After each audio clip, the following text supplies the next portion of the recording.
Aceh Explore. Ikuti tausiah Ramadan menjelang salat tarawih dari Masjid Raya Baitur Rahman Banda Aceh. Subscribe, komen, like dan share. Aceh Explore. Assalamualaikum warahmatullahi wabarakatuh. Alhamdulillah wahdah, la syarikalah, wa la na'budu illa iyyah, wa la nahabu siwa, mukhlishina lahu din walau karihal kafirun. Alhamdulillahilladzi khalaqal insana wa 'allamahul bayan, walladzi anzalal qur'ana hudan lin-nas fi kulli waqtin wa an, wa bayyinatin minal huda wal furqan. Allahumma shalli wa sallim ala hadzal nabiyil karim wa rasulil azim, khatimul anbiya'i wal mursalin, wa ala alihi wa sahbihi wa man tabi'ahum bi ihsan ila yaumil amma ba'd. Yang saya hormati Paduka Yang Mulia Wali Nanggero Aceh yang atau mewakili, yang terhormat Gubernur Aceh yang dalam ini diwakili oleh Kadis Syariah Islam, Bapak Wali Kota Banda Aceh beserta jajarannya, yang saya muliakan Imam Besar Masjid Baitur Rahman Banda Aceh, Kepala SKPA, para ulama, tokoh adat dan tokoh masyarakat yang mulia, pimpinan perguruan tinggi, kaum muslimin dan muslimat yang dirahmati Allah Subhanahu wa taala.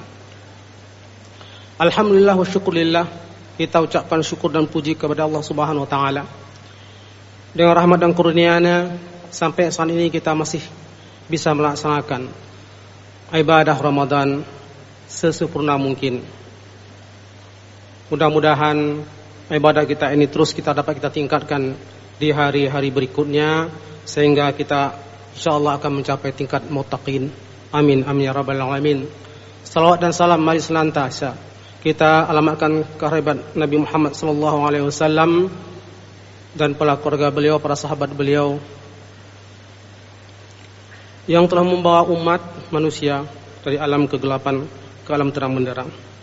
Kaum muslimin sidang jamaah yang dirahmati Allah Subhanahu wa taala, saya diminta oleh panitia untuk menyampaikan sedikit ringkas tausiah, saling mengingatkan dan saling mengkaji ulang apa yang kita ketahui tentang Al-Quran yang dikaitkan dengan tema nuzul Quran malam ini, yaitu sebagai momentum untuk mengambil nilai ayat Al-Quran bagi kesempurnaan atau pembangunan karakter ataupun nilai kemanusiaan. Kaum muslimin dan muslimat yang berbahagia, kita tahu semua bahwa kita yakini bahwa Al-Quran memiliki jati diri, memiliki karakteristik tersendiri dan tujuannya. Al-Quran dikatakan sebagai hudan, petunjuk. Dzalikal kitabu la raiba fihi hudal lil muttaqin. Di ayat yang sering kita ucapkan, kita baca dalam bulan puasa ini, seperti yang dibacakan oleh qari tadi, Bismillahirrahmanirrahim, Syahrul Ramadan alladzi unzila fihi al-Qur'an hudan lin-nasi wa bayyinatin minal huda wal furqan.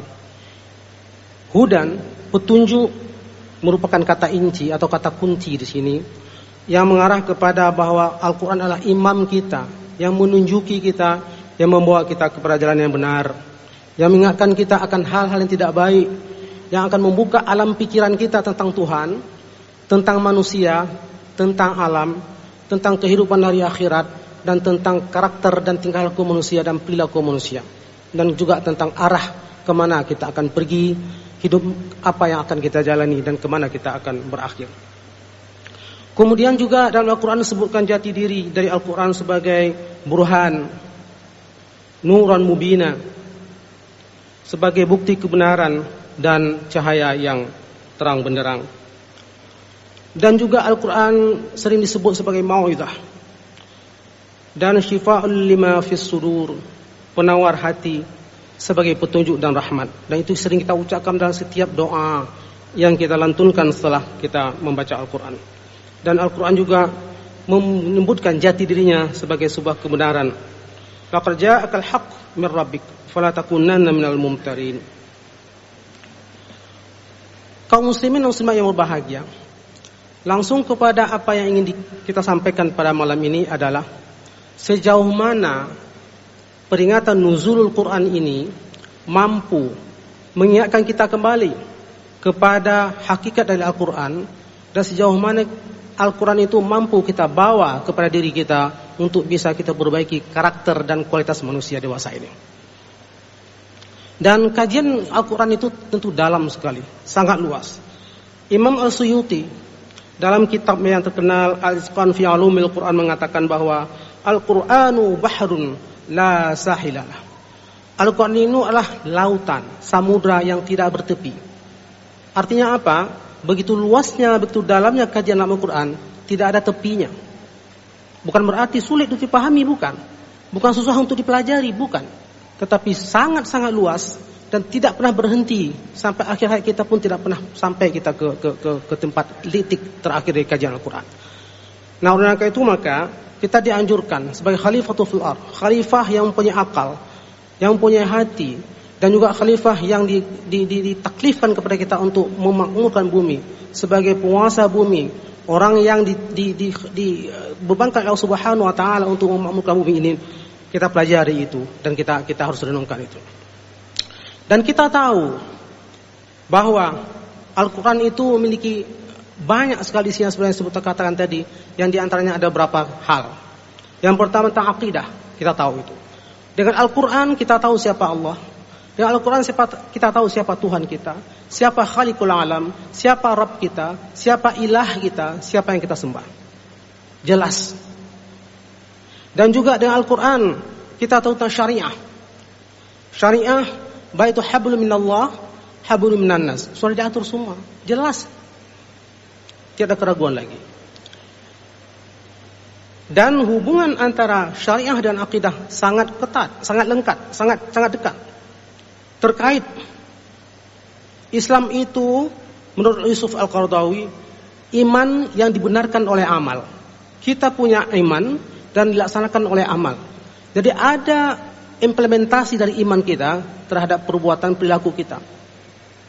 Nah itu. Dan kita tahu, kalau kita pahami dari hadis Nabi SAW, ketika Nabi Rasul diutus oleh Rasulullah SAW, beliau mengatakan bahwa innama bu'itsu liutammima makarimal akhlaq.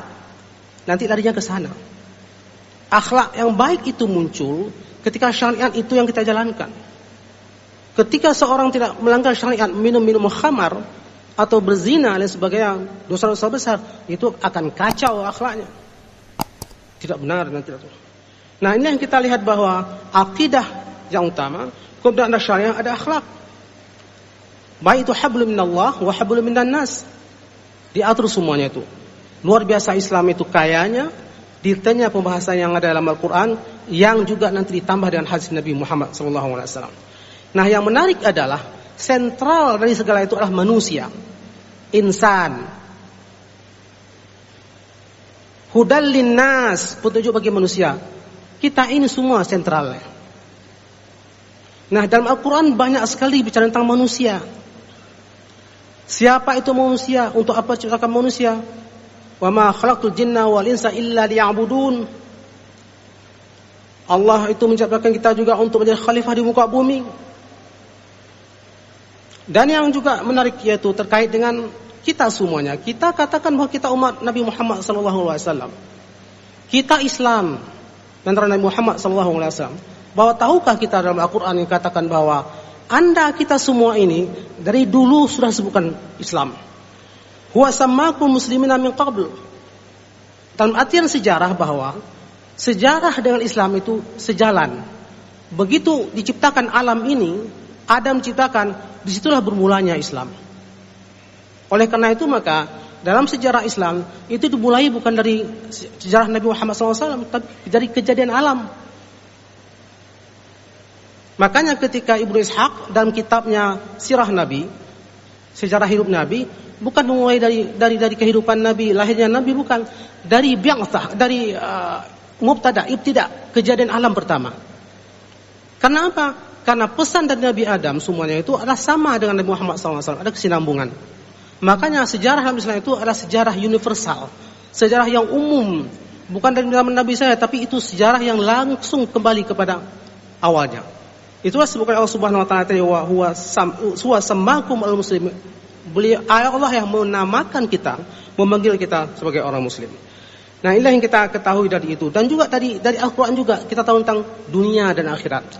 Kehidupan akhirat yang baqa. Kehidupan akhirat dikebut juga dengan darul qarar, darul jaza, darul muttaqin. Kesana arahnya kita. Nah, ke situ yang akan kita tuju. Hidup kita sementara. Berapa banyak kawan-kawan kita sudah meninggalkan kita. Berapa banyak guru-guru kita yang sudah pergi. Orang tua kita, saudara-saudara kita yang muda ataupun yang tua, mereka kesana arahnya. Kita hanya menunggu waktu kapan gilirannya tiba. Jadi akhirat itu. Nah, ini nanti yang kita lihat bahwa isi Al-Quran itu diantaranya dari sekian banyak dalam kajian itu diantaranya tentang kehidupan akhirat juga. Nah, satu hal lagi tadi disebutkan dalam pidato gubernur tentang isyarat-isyarat yang ada dalam Al-Quran tentang ilmu pengetahuan dan sains. Itu luar biasa. Isyarat-isyarat yang menyebutkan tentang alam, fenomena alam. Di sekitar ada sekitar 800 ayat berkenaan dengan fenomena alam.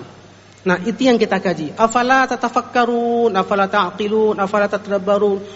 Fakiru ya ulil albab. Kita punya akal. Kita manusia. Manusia ketika dia berjalan jalan yang benar, dia menjadi seorang yang saleh, dia khalifatul fil ardh, dia akan lebih mulia daripada malaikat. Tetapi apabila dia jahat, bejat, dia masukkan asfala safilin, paling hina. Kaum muslimin sedang jamaah yang berbahagia.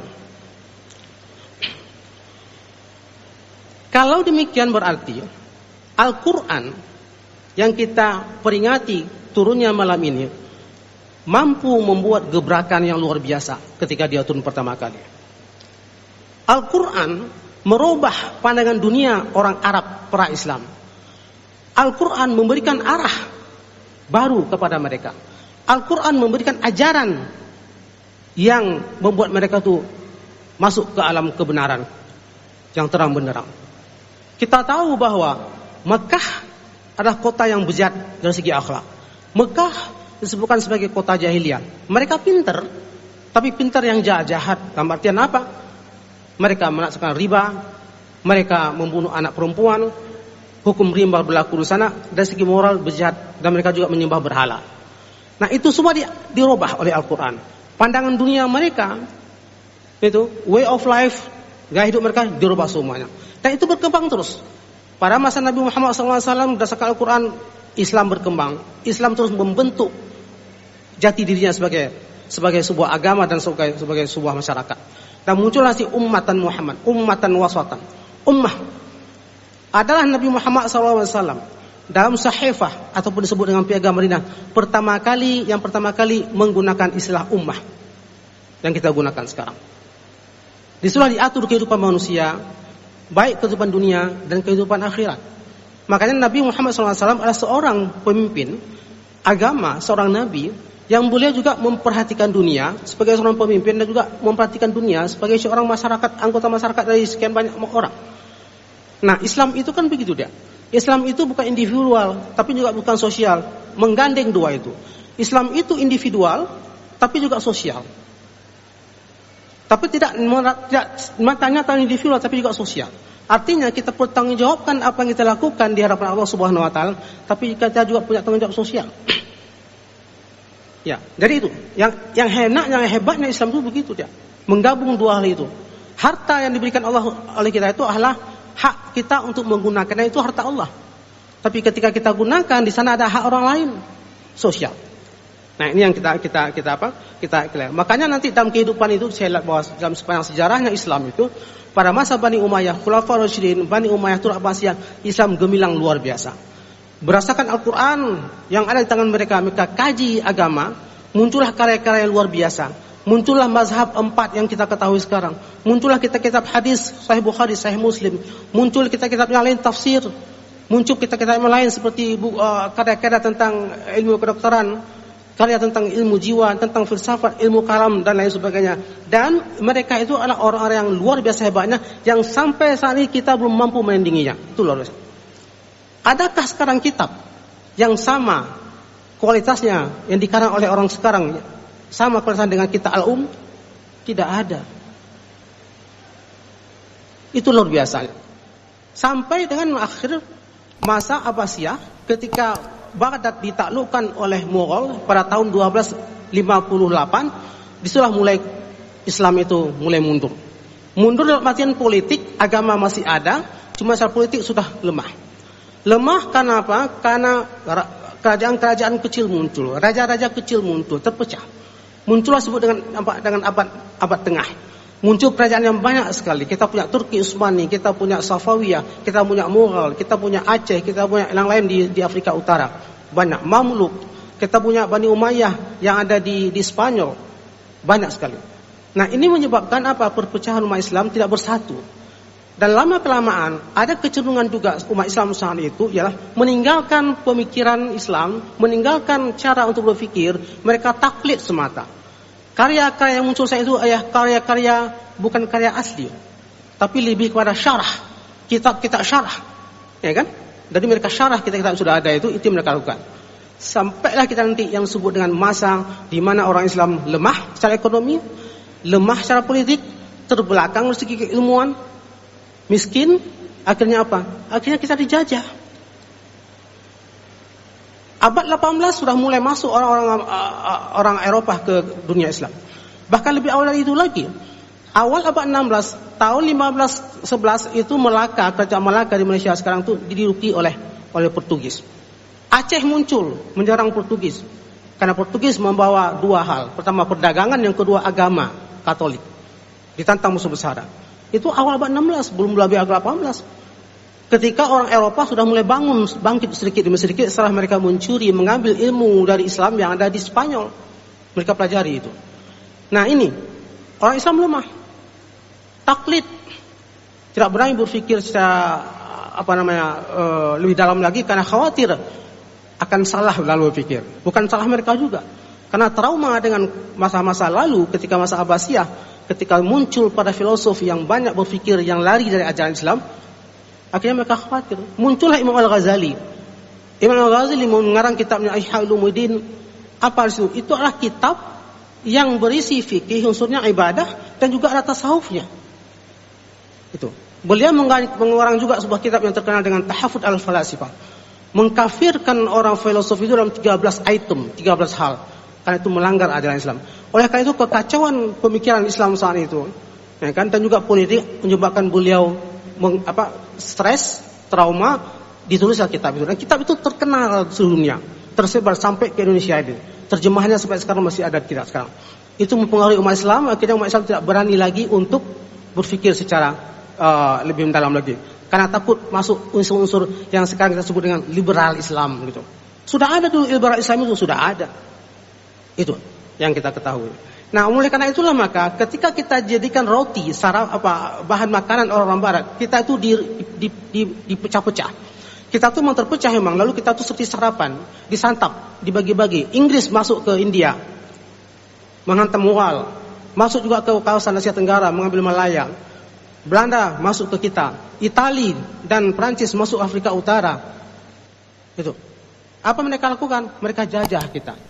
Nah, melihat kondisi itu, maka tokoh Islam saat itu yang ada yaitu Muhammad Jamaluddin Al-Afghani, orang Afghanistan yang meninggal pada tahun 1897, mengatakan bahwa ayo umat Islam semuanya kita bentuk yang namanya pan-Islamisme, bersatu kita semua.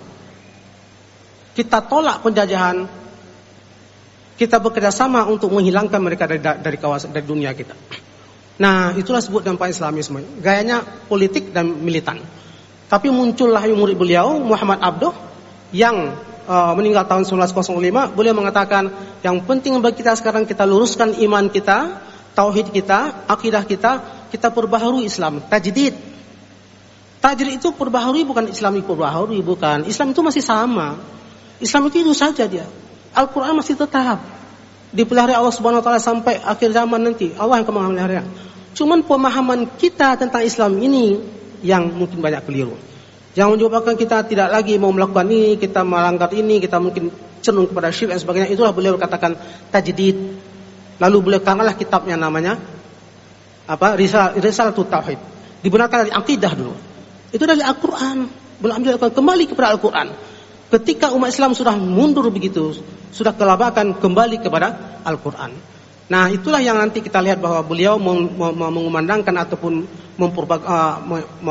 mengusulkan dan membuat program-program terkait dengan Islam modernisme. Apa yang beliau katakan yang terkenal sekali yang kita tahu selama ini? Al-Islamu mahjubun bil muslimin. Agama Islam itu tertutupi oleh orang Islam. Itu. Nah, inilah kita kembali kepada Al-Quran dalam artian bahwa kita pelajari Al-Quran itu, kita baca Al-Quran, kita pelajari, kita pahami dan kita laksanakan isinya. Kaum muslimin sedang jamaah Isya tarawih dan witir yang dirahmati Allah Subhanahu wa taala, maka apa yang kita tekankan di sini terkait dengan topik kita hari ini, karena waktu kita singkat, kita harus salat Isya, salat tarawih, yaitu yang pertama ialah kita bersahabat dengan Al-Quran. Kita baca Al-Quran secara terus-menerus. Kita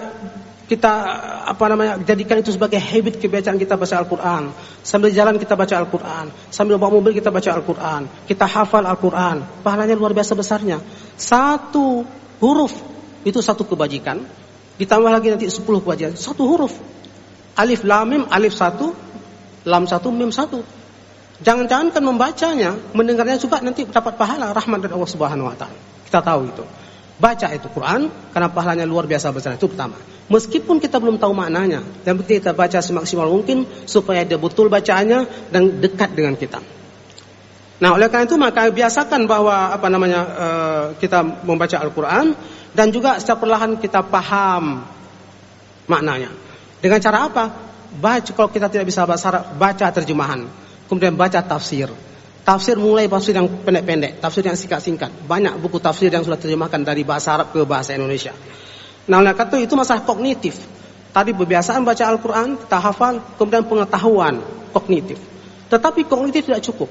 Pengetahuan tidak menjamin seorang itu akan menjadi orang yang baik, bukan. Pengetahuan itu hanya ilmu. Tapi ketika sampai kepada penghayatan, itulah dia yang paling utama.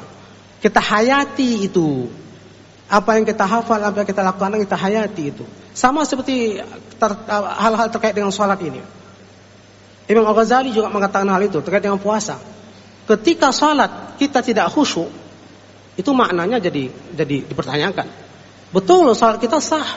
Ketika kita mulai dari salam, dari takbir, kita selesaikan dengan salam, dengan tertib, itu sah. Sah. Menurut hukum fikih sah. Tetapi maknanya apa? Ketika kita tidak ada khusyuk, yang disebut oleh Ghazali dengan hudurul qalb, kehadiran hati, itu kurang maknanya. Sehingga ketika kita keluar salat masih kita berbuat yang tidak boleh itu. Itu bukan. Termasuk dalam puasa. Kenapa Imam Ghazali membawakan teori puasa am, puasa khawasul khawas? Ya kan? Puasa am, puasa orang biasa, menahan lapar dan dahaga, ya kan? Dan yang lain-lainnya yang batalkan puasa, sampai itu saja, tidak lebih dari itu. Maka ketika dikatakan siapa yang berpuasa dengan imanan wahtisaban dan penuh dengan keimanan dan juga perhitungan, itu yang akan mendapat pahala dan juga ujrah yang luar biasa. Nah, ini yang kita lihat bahwa pemaknaan inilah yang kita inginkan, bahwa ketika kita memperingati hari besar Islam, termasuklah seperti malam ini, kita hayati, kita maknai ini. Jangan kosong dia. Penghayat itu, pemaknaan itu yang penting. Karena itu adalah bagi orang-orang yang memang mampu memaknai, itu akan orang yang dianggap orang yang menang. Nah, oleh karena itu maka kita berharap begini. Kita biasakan baca Al-Quran di Aceh terutama ini. Kita hidupkan kembali kebiasaan seperti di kampung Luntuan, oleh maghrib ya lagi kita tepu. Oleh maghrib sampai dari masuk ke Isya itu pintu ditutup. Tamu jarang yang datang karena kita mengaji di rumah. Tidak ada TV, tidak ada hidupkan TV. TV itu biasanya setiap maghrib itu membuat acara-acara yang lebih menarik bagi anak-anak. Biasakan mengaji di rumah. Orang tua, anak-anak semua. Qu anfusakum wa ahlikum nar, tanggung jawab orang tua itu. Dari sana kita mulai. Kita mulai itu untuk mendukung program bahwa kita akan mendapatkan atau membentuk generasi Qurani, demikian diantaranya. Yang kedua adalah anak-anak kita biasakan untuk hafal Al-Quran. Sekarang luar biasa banyaknya. Dulu orang waktu masa saya kecil-kecil tuh jarang yang hafal Al-Quran. Mereka khawatir kalau anak dipaksa hafal Al-Quran bisa sakit kepalanya. Tidak. Anak-anak kecil bisa baca Al-Quran. Tanpa tahu baca Al-Quran, tanpa dia bisa baca Al-Quran, dia bisa hafal. Ketika dia mendengar kakaknya hafal Al-Quran, dia ikut. Tanpa dia tahu huruf-hurufnya, belum tahu dia itu qiraah, belum tahu. tapi hafal. Nah, biasakan anak-anak itu menghafal Al-Quran, banyak rumah-rumah Al-Quran, dan juga ada tahfidz Al-Quran, pesantren. Biarkan mereka menghafal Al-Quran. Setelah itu mereka mau jadi insinyur, silakan. Mereka mau menjadi astronot, mereka menjadi pilot, silakan. Menjadi polisi, tentara, silakan. Dasarnya sudah Al-Quran. Maukah kita di hari tua kita nanti, anak-anak kita sibuk dengan keluarga masing-masing, dengan karir masing-masing, tanpa tahu bagaimana dia mensalatkan kita, tanpa tahu dia bagaimana mengucapkan la ilaha illallah di telinga kita ketika kita mau meninggal. Kita tidak mau itu. Anak-anak itu aset, dan mereka juga kita bawa ke arah yang kebaikan. Kemudian ialah umat kita juga begitu. Artinya kita pelajari Al-Quran itu dengan sebaik-baiknya, bahwa kita baca sehingga siapapun kita kepala keluarga, kita bisnismen, kita orang jualan, kita polisi, kita guru, semua harus tahu itu. Karena ketika kita baca Al-Quran, semua ada di situ. Kita tidak boleh makan makanan haram. Kita tidak boleh mendalimi orang. Kita menjadi muflis nanti. Muflis, apa muflis? Oleh yang bangkrut. Begitu banyak orang yang kita dalimi, ketika dari akhirat nanti ditimbangan kita, dihisab, dikurangi pahala kita, diambil pahala kita, sehingga kita defisit. Tidak ada lagi pahala. Akhirnya apa? Dilempar ke neraka. Itu. Jadi hati-hati itu. Makanya oleh karena itu mari kita semarakkan Al-Quran ini, kita bersahabat dengan Al-Quran, kita galakkan Al-Quran ini untuk anak-anak kita, diri kita sendiri, dan juga rumah-rumah Al-Quran. Tolong siapa saja di antara kita yang punya harta diwakafkan atau bantu itu rumah-rumah Al-Quran. Pemerintah juga APBD-nya coba dibantu tahfidz Al-Quran semuanya. Untuk apa? Demi masa depan kita semua. Semakin lama ke depan itu semakin banyak tantangan dan semakin banyak rayuan, dan bisa semakin hancur anak-anak kita. Kita tidak tahu sekarang, belum ada kajian yang khusus berapa persen anak-anak kita yang sudah kena narkoba. Banyak. Tapi juga berapa banyak anak kita yang sudah hafal Al-Quran. Banyak. Jadi yang hak, yang betul, yang batil juga sejalan dia itu. Di mana-mana begitu. Nah, bantu dia. Beri anggaran sedikit. Tidak akan, mereka guru-guru ngaji itu tidak minta kaya, mereka bukan. Mereka hanya mengajarkan anak-anak, ada bensin mereka, ada uang minum mereka, mungkin saya cukup itu. Sehingga mereka itu nampaknya memang betul orang-orang beramal, beribadah. Saya punya anak juga dulu di rumah Al-Quran. Pagi sekolah, sorenya masuk ke situ. Hafal mereka Al-Quran, luar biasa. Dan yang mengajarkan itu juga pintar caranya, tahu caranya. Bagaimana mengajarkan Al-Quran kepada anak? Sambil bermain. Anak itu ribu-ribu. Kau dada, buki balai nuk miknya jiwa hafayan. Bisa dihafal. Caranya itu luar biasa. Saya enggak tahu caranya itu bagaimana. Tapi itulah yang mereka lakukan lillahi ta'ala, dan demi memasarkan Al-Quran, dan juga untuk memperbaiki generasi ke depan, dan juga sehingga bisa meningkatkan kualitas umat. Mudah-mudahan ada manfaatnya. Maaf atas segala kekurangan. Insyaallah alhamdulillah kita sudah bisa berkumpul lagi begini. Mudah-mudahan ke depan akan semakin ramai lagi kita salat begini. Karena ini masa transisi yang kelihatannya. Kita dan di antara kita masih banyak yang tidak pakai masker. Tapi kalau saya kan sekarang tugas di Jakarta, itu semua masih pakai masker, masih ketat. Jadi di Aceh itu kelihatannya lebih longgar. Dan mudah-mudahan nanti kita bisa beribadah lebih bebas lagi, dan juga lebih luas lagi, dan juga lebih semarak lagi. Wabillahi taufiq wal hidayah. Wassalamualaikum warahmatullahi wabarakatuh.